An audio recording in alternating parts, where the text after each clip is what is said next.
दोस्तों, जय श्री राम। सनातन धर्म चैनल में आप लोगों का स्वागत है। दोस्तों, आप लोग जानते हैं सुभाष चंद्र बोस, भगत सिंह, राम प्रसाद बिस्मिल, चंद्रशेखर आज़ाद, राजेंद्र लाहिड़ी, खुदीराम बोस, ऐसे ही तमाम क्रांतिकारी जिन्होंने उस क्रांति का बीज डाला भारतीयों के अंदर में, और एक ऐसी सत्ता से उन्होंने टक्कर दिया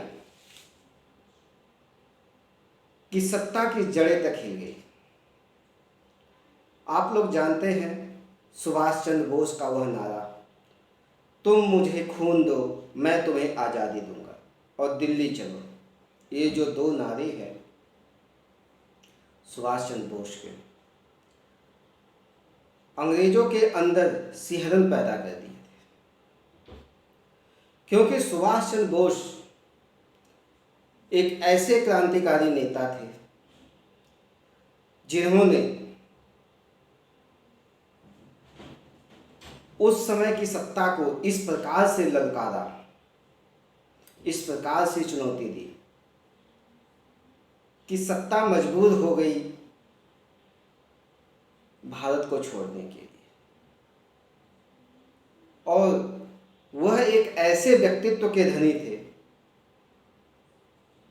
कि कभी गुलामी उन्होंने स्वीकार की ही नहीं।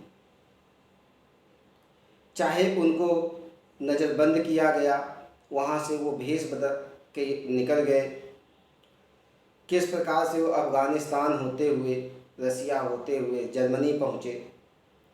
जर्मनी में उस समय के सबसे ताकतवर व्यक्ति हिटलर से मुलाकात करने के लिए उसको विवश कर देते हैं। वह मिलता है इनसे आके। फिर उसके बाद जापान जैसे शक्तिशाली देश को मजबूर कर देते हैं कि उसने जिन भी भारतीयों को बंधक बनाया था आज़ाद हिंद फौज में भर्ती होने के लिए, एक ऐसी चीज़ें जो है कि सामने प्रस्तुत करते हैं कि वह उन बंदियों को सौंप देता है कि आप इनसे जो है आज़ाद हिंद फौज को मजबूत करिए। तो आप लोगों को लगता है कि आज़ादी इतनी आसानी से आई है? नहीं। आज़ादी के लिए हमारे इन क्रांतिकारी नेताओं ने वह काम किया कि उस समय की सबसे शक्तिशाली जो सरकार थी भारत को छोड़ने के लिए मजबूर हो गई। आपको इन क्रांतिकारियों की जीवनी पढ़नी चाहिए, इन क्रांतिकारियों के बारे में जानना चाहिए। केवल मोबाइल में वर्तमान समय के कुछ फिल्मी दुनिया के नकली सितारों को देखकर आप वाह वाह कर उठते हो। उन क्रांतिकारियों को देखो, उन क्रांतिकारियों को समझो, उनके विचारों को देखो, तब आपको पता चलेगा वास्तव में जीवन होता क्या है। भगत सिंह जो इनकलाब जिंदाबाद का नारा देते हैं और कहते हैं मैंने तो शादी मौत से कर दी है। सीखिए इनसे कि इतनी कम उम्र में जब आप शादी विवाह के सपने देख रहे होते हो, रोजगार के सपने देख रहे होते हो, इन्होंने कौन सा जज्बा लोगों के अंदर पैदा करने के लिए अपने प्राणों की आहुति तक दे दी।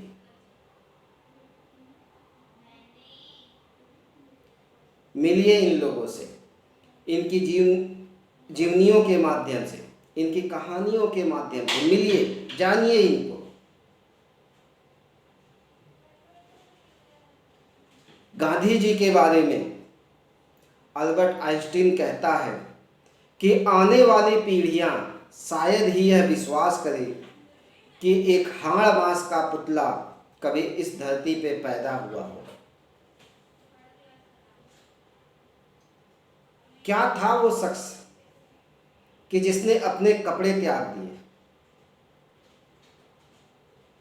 जो सोमवार के दिन मौन रहता था, नमक त्याग दिया, अंग्रेज तक उससे जो है बात करने के लिए मजबूर हो गए। उसने पूरे भारत को एकजुट कर दिया।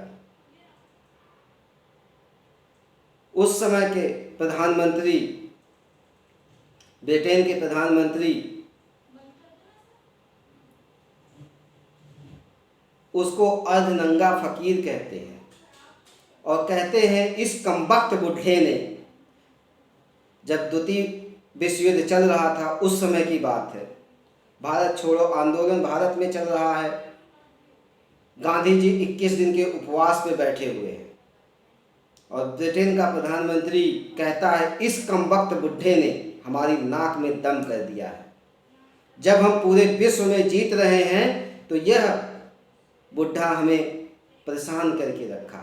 उसने इनकी मौत की पूरी सामग्री तैयार कर दी थी, प्लेन वगैरह सब तैयार थे, यहाँ पे चिता तैयार थी दिल्ली में, और गांधी जी 21 दिन का उपवास पूरा करते हैं और मौत को एक बार धोखा दे देते हैं फिर से। और आप लोगों को बता दें कि आज़ादी इतनी आसानी से नहीं आई है। चंद्रशेखर आज़ाद को देखिए, जो जीते जी अंग्रेजों के चंगुल में नहीं पकड़ आए। राम प्रसाद बिस्मिल को देखिए, अशफाक उल्लाह खां को देखिए, मंगल पांडे को देखिए, जो हंसते हंसते जो है कि फांसी पे चढ़ जाते हैं।